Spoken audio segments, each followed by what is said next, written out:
Welcome, everyone, to another edition of the Agents of Inclusion podcast, brought to you by Special Olympics and Odyssey. I'm JR of the JR Sport Brief Show on CBS Sports Radio. This podcast is here to inspire and encourage everyone to open up and be more inclusive. Not just for yourself, but for others as well. New episodes drop every Wednesday, and if you haven't subscribed, go ahead and do it now. This week, we're going to Florida to check in with a Immokalee native and student of Florida Gulf Coast University, Tajha Ilerant. Tajha is a star, and she hasn't let anything stop her from pursuing her goals and encouraging others to go for theirs as well. We're going to find out what got her involved in Special Olympics, her work with them as a consultant, her travels, and what's led to her pursuing a degree in communications. A matter of fact, let's not waste any time. Let's talk to Tajha directly from her campus. It's another edition of the Agents of Inclusion podcast, and right now we're being joined by an old friend of mine who I haven't seen in quite some time. It's Tajha Ilerant. She's joining us here from Immokalee, Florida. She's actually joining us to get this episode done in college, Immokalee Technical School. Did I say that correctly?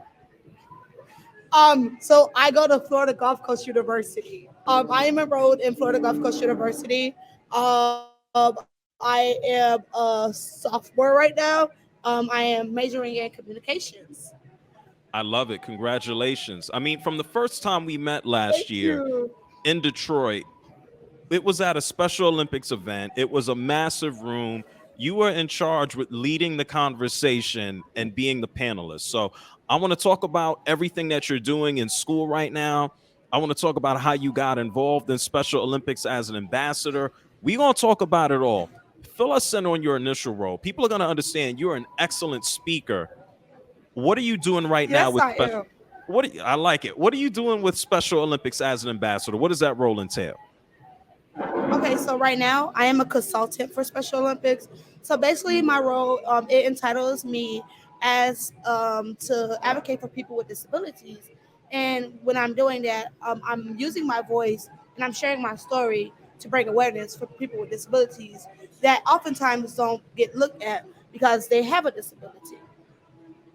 Now, you've been participating. You were an athlete for the better part of almost a decade. So what got you involved with Special Olympics as an athlete, and who introduced you to the program? Okay, so when I got involved as an athlete, I was going through a very difficult time in my life. I had just lost my mom and I had just lost my dad. And I was just going through a very difficult time. Nothing, no one could do nothing right for me. There was I felt like I didn't have a place to belong. And when I didn't have that sense of belonging, that led to me wanting to kill myself and not want to be on this earth no more. Because one, my mom was the one that protected me and my sister from this world. Because as you can see, this world is so cruel. And my mom, she would always be there to defend us. And once she passed away, I felt like I had to step up and do it. And there had came a point to where I was like, you know what? This is way too much. I can't even do this myself. And I tried to do a drug overdose and I tried to slice my wrist. And then I got into middle school and I was having the same issues. And I met my teacher, Wanda Johnson. And she's seen something in me that nobody have ever seen in me before. But she didn't know how to get that out of me. So she gave me a paper and a pencil. And she told me, she's like, listen, you're going to sit down and you're going to write your feelings down. I don't care. And I was like, lady, who wants to hear my story? Who wants to listen to me? I'm just the average African-American girl. Who's going to believe anything that I went through? And so after going back and forth with her, she won. But I like winning, but I didn't win that fight. And she told me to stand up and present to the class. I was so nervous. I literally thought I was going to pee on myself. I was like, oh my goodness. And so it went from there. I presented. I felt a little pain go away. And then I went on to high school. And when I went to high school, I had this one teacher named Kelly Stevenson. Now, me and this lady, we didn't see eye to eye at all. She was my worst nightmare. She was the teacher where I just wanted to run away and get out of her class every day. And she introduced me to Loretta Claiborne. And I got involved with Special Olympics. And my first sport was bowling. And when she introduced me to Loretta Claiborne, I knew then that I wanted to be just like Loretta Claiborne, every split of her, because I seen everything that she was doing, and I knew that I could do it too. And so then that's how I got involved. That is so awesome. You know, we had Loretta on in one of our prior episodes. I Here, know. I listened to her podcast. I was like, yes, Loretta, go, girl, go. so we love chatting it up with Loretta, and I know people, if they haven't already fallen in love with you, they will too. What inspired you speaking with Loretta? Um, so y'all know that Loretta, she has a movie out. That she had a movie with Disney, and I watched that movie, and my teacher forced me to watch it, and she was like, "You're going to sit here, you're going to watch this movie," and so I was watching it, and the thing that caught me the most is when her mom passed away, and she admitted and came out that she had a disability, and I seen how cruel and how everyone was so mean to her, and that she wasn't treated like anyone else. She was treated differently. They would call her names. They would do things to hurt her, and I knew exactly what Loretta was going through, and I was like, yo, if Loretta can, if Loretta was able to use her voice to make a difference, I can use my voice to make a difference. And all the way up in high school, that's all. That's like the only person I wanted to be. I just wanted to be Loretta Claiborne throughout my whole entire high school. Like throughout my 4 years, I was like, yeah, I'm Loretta Claiborne. I can do this. I can do that. I'm traveling. I got this. And then there just came a breaking point where I was like, no, I have to be myself. And when I met Loretta for the first time, I told her, I was like, Loretta, like, I want to be just like you. Like, I want to travel. I want to do all these things. How do I do this? And she was like, first off, everyone wants to be like Michael Jordan, right? And I was like, heck yeah, you got all these athletes out here that want to be like Michael Jordan, but they can't be him. And then she was like, guess what? You can't be me. You have to be yourself.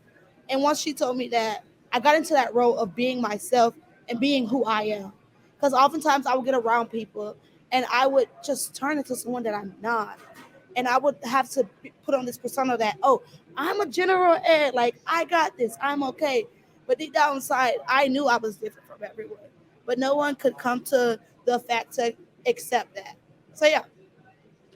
The beautiful thing about everybody is that we have so many similarities, but what makes us real special are our differences. Who is Tajha? I mean, looking at where you've been and where you are right now today, and even the growth that you have in front of you, who are you? Oh my God, I don't want to cry, but um, who is Tasha? I can say that Tasha, she's a super caring person. She cares a lot for everyone. She tries to help everyone out. Even when she doesn't have it, or even when she's at her lowest, she puts her feelings aside and she worry about others that's in front of her. And it's never about, oh, it's a, like, I always tell people this. I'm like, it's not about me, it's not about me, but it's about the people around me. It's always me trying to make people feel loved. I really, I hate to say this, but I really don't like try to focus on myself that much, because I'm like, well, I can focus on myself another day. But these people, some people out here don't have those people that actually care about them or that actually wants what's best for them. They have these haters out here. They have people that don't want the best for them. And then me, you have me that's like, you know what, you shining out there. You got that. Go do it. And I believe that's who Tasha is. I believe Tasha is just an angel around her campus and around the people that she meets. You've had to grow into this. What pushed you forward? You talked about the unfortunate instances in your family and then going through high school, and now you're in college. What has helped push you along the way through these circumstances? Um, I can say my mom, because my mom, my grandma, she just told me the story about my mom. Um, when my mom was in high school, she was doing this job training where she went to McDonald's to work, and she was working at McDonald's. But my mom also had a disability, so she wasn't able to count the money. She wasn't able to process, she wasn't able to process things as fast as others. And so the people at her job, they made fun of her. They called her out. They bullied her. And my mom, she couldn't even finish high school. She didn't even graduate from high school because of people actions, because of people words. They didn't give her that opportunity. So she had to drop out of high school. She didn't get to go to college. She didn't get to do any of them things. And so that pushed me so much more to finish college and to become someone, because I don't want people to see me as a person with this with the intellectual disability. I want them to see me as a human and see me as my worth. If you're gonna look at me and see me as an animal or as a person that needs to be in the corner, then you're not my friend and you're not meant to be in my life. Because for me, it goes like this: people are meant to be in your life for a season and for a reason and for a purpose. And sometimes that reason, that season, and purpose can come to a quick end. And that's what happened to my mom. That reason, that season, and that purpose came to a quick end. She didn't have that push. She didn't have that ability to go on and finish high school or go to college because of people, words, and people action. So my mom is the main reason why I continue to push myself around here, because I know that she wanted to do this, and I feel like with me doing this, I'm living on her legacy. So yeah. You are, I can't even call you a light. Like you're just the sun, and what you do for other people, and what you do for yourself. You're just the sun, just shining and helping everybody else along the way.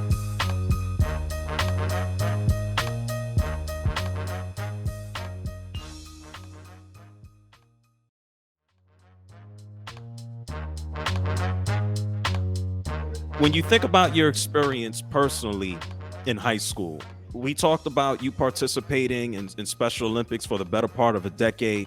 What sports did you participate in, and how did that also help build up your confidence? A program like Unified Champion Schools, everybody just playing sports together. So I could say like the first sport I started playing was bowling. And I wasn't really good at it. Like my sportsmanship and everything was terrible, like very bad. Like I would go in the gutter, I would throw a fit, I would cry. I'm like, no, this doesn't work. Like, why is this happening to me? And like, and I was on a team, and I really didn't care about my team. I was like, I'm gonna put in all the work. And so, like throughout playing, being in on a unified team and playing the sports, it taught me so much about sportsmanship, teamwork, having the ability to say, okay, you know what, that's my fault. Let me take responsibility for it. And it followed me into college.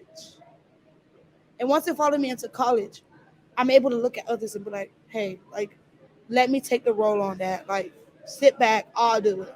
Because oftentimes in high school, I wasn't like that. I was like, I'll do it all. Y'all don't have to do nothing. Like, it's not about teamwork. It's all about me. But here in college, I'm like, all right, it takes a team. Like, let's get this done because I can't sit here and do this by myself. So yeah, Well, where you're at now, Florida Gulf Coast, you said, correct? yes, I'm at Florida Gulf Coast. How has that transition been for you between high school and in college? What's different? What are you proud when you look at your accomplishments? What are you proud about? What are the differences? See, in high school, it was always me. Like people were always on my back, telling me what to do, telling me when to get things done. But here, I'm on my own. You don't have that reinforcement, or you don't have that person pushing you. You have to push yourself here. And I can say like that transition was kind of difficult because I would always I like to procrastinate. So when I procrastinate, it's very bad. And so here I've learned that I can't do that. Like things have to get done. And like with me graduating this fall, so I'm graduating from this one program that helps people with disabilities, and then I got accepted back in for the fall of 2023 to obtain my bachelor degree in communications. And I can say like going throughout the program, it's called the Soaring Eagles Academy. It taught me a lot about like value lessons about how I should like dress, how I should present myself, how I want people to see me, and all that good stuff. And like being in college, it I've learned my lessons. I've learned a lot of lessons. I've learned a lot of lessons. I've met fantastic people. I've had opportunity to meet one of my friends, one of my long friends. His name is Teddy. He's an amazing person. He sees the best in me. He's always supporting me and motivating me on anything and everything I do. And like I'm just super thankful for Teddy because I know like for Teddy with Teddy pushing me and telling me all the things that I'm able to do, it has actually helped me grow on campus because it's like I have someone by my side that's saying, "Hey, I don't see you for your disability, but I see you for who you are." And Teddy has done nothing but that. Well, Taja, I remember meeting you for the first time. I'll tell you about that gigantic ballroom in Detroit. There had to be a couple of hundred people in there. And you had everybody in the palm of your hand and just in leading the entire conversation. So it's not surprising now that you're studying communications. What drew you to communications and what's next? You're not going to be in college forever. You could be. That'd be awesome. But what's next? What's the big goal? My big goal is to actually have my own business, to actually become become a public speaker. I know I'm a public speaker now, but I actually want my name and I want my brand out there. And my brand is Tahaj. No, my brand is Davisha's Bonita's Jackson voice. And with that, it's my mom's voice. I believe that when I'm speaking, that my mom she speaks through me to also share her story and to share her experience as well. Because, like I said, she wasn't treated right. The only people that actually really did care for her was my grandmother, which is her mama, and her brothers. Those were the only people that protected her. And I feel like she wants people to know that it's okay to be different. It's okay to have a disability. It's okay to say, you know what, I have a disability. I am not like anyone else. And I think that's what she wants everyone to just know about her and know that she was a bright person and that she had goals and she wanted to accomplish things. But that was cut short due to people not accepting her for who she was. I know that's the big goal. I think you're already doing an amazing job in and of that just by how you're living your life and everything that you're currently working on, whether you realize it now or not. You've had some amazing experiences on top of that. I mean, working with Special Olympics as a youth ambassador, you've been able to travel outside of the United States. Where have you been? What have you done? What's your favorite trip? Okay, it started when I was in high school. Me and it was me, my unified partner, one against four, and we were like they were having a youth summit, no, a youth forum in Baku, Azerbaijan, and my teacher, my former teacher, Kelly Stevenson, she was like, "Tasha, I think you should do this. I think you should do this," and I was like, I don't think we'll get chosen. Like we're from the lowest town. We don't got the money. We don't got none of this stuff. You want us to go out the country, and like even having my grandmother say yes, I was like, wait a second. I'm like 17, 18 years old, and you letting me go out the country? This is pretty cool. So like we applied for it. Next thing you know, we got it back saying, guess what? You're going to Baku, Azerbaijan. It was the moment that we all broke down. We cried like babies, and we were like, "Oh my god, this is actually happening." But what all like hit this like nail was when I saw Tim Shriver and my name down to the bottom saying I was going to be on a panel with him. I was like, I don't know this dude, but okay, it's going to be amazing. We got there and I was on the panel with Tim Shriver, and that was my first time ever sharing my story and talking in front of a big crowd. It In was like, oh my, Azerbaijan. yes, in Baku, Azerbaijan. I was like, oh my God, like, ah. And then I could say that's when everyone in Special Olympics saw my worth. That's when everyone started to believe in me because they knew that I was capable of advocating and using my voice and being that light and actually making a difference. And Tim Shriver is the chairman of Special Olympics. And for anyone who isn't familiar with what a unified partner is, A unified partner is someone who doesn't have an intellectual disability. So basically, they're like a general ed, and they're like there to support the athlete. They're to like they're to create that friendship and to create moments with that person with the person with the disability. So, how would this program be beneficial to, I would say, anybody? Oh my gosh, this program is so beneficial. Like I'm telling you, if if parents with that have kids with intellectual disabilities doesn't get their kid involved within a unified champion school or even young athletes, there's something wrong with them. Then that's them not putting in the effort or wanting their child to feel welcome or loved. Unified champion schools will make a huge difference on on their lives. Like if it like I'm going to be honest with you, if it had not been for the Unified Champion Schools, I really don't believe that I'll be here and be where I'm at right now. I believe that I would be laying next to my mom if it had not been for Unified Champion Schools because it creates a different atmosphere. Like the child won't have to feel like they're ashamed or won't have to feel like they're not loved by others because in a Unified Champion School you have friendships being made. It's not even friendships, it's like you have a family being made outside of your original family, and you have all these different type of brothers and sisters now that you're going to be there for and that you're going to love and support. And even when you finish high school, there's like y'all are still going to be friends. And I believe that's what happened with me. Like I'm a, like with my faith, I believe God, He brought unified champion schools, and He brought all these people into my life for a reason and for a purpose. Because He's seen where I was going and where I was going to wind up at. But at the end of the day, He turned all that around for my better, and He brought all it to me at my lowest point. And I can actually just say like I am super thankful for that because like now every time I like get ready to do a speech or every time I have opportunity, the first thing I go to is Jeremiah 29:11. That is my verse because it just shows and it tells me how much like God He has all this in store for me and that I don't have to worry about all these opportunities, that He's going to worry about that and that He's going to provide for me whatever He needs to. So yeah.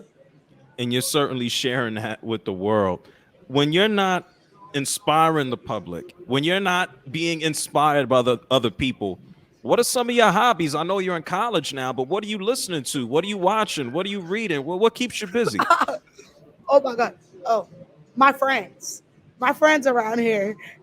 So I just became a RA, a resident assistant. I am so happy because then that's something else I can share about my story is that that I'm a person with a disability, but guess what? I get to watch a floor of 44 kids in my hallway, and I get and I'm able to maintain them, and I'm able to help them out.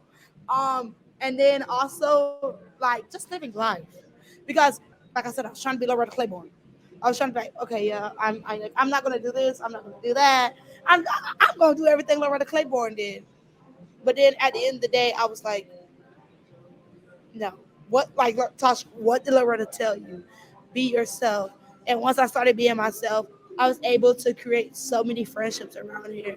Like one was is with Teddy, but then you have all my friends in North Lake that still reaches out to me and they're like, "Hey, like we need you back out here. Like you're so inspiring. Like you've made a difference, and like you made a difference in this building. Like we need you. We're expecting for you to come back." And so those are literally my hobbies. I just take care of other people around here and make sure that they're good and that they have everything that they need. We have a lot of people listening right now who are already involved in the Special Olympics community. We have a lot of folks who are finding out more about what Special Olympics is, that it's not just one big event, that there are events all year round, every place that you can basically think and exist. There's something going on there.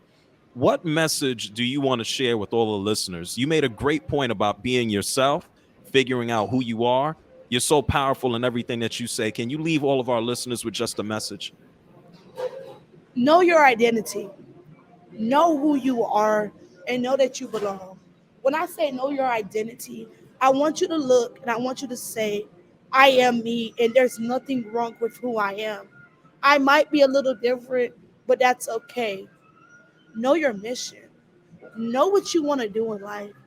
And once you know what you want to do in life, then you already have your purpose.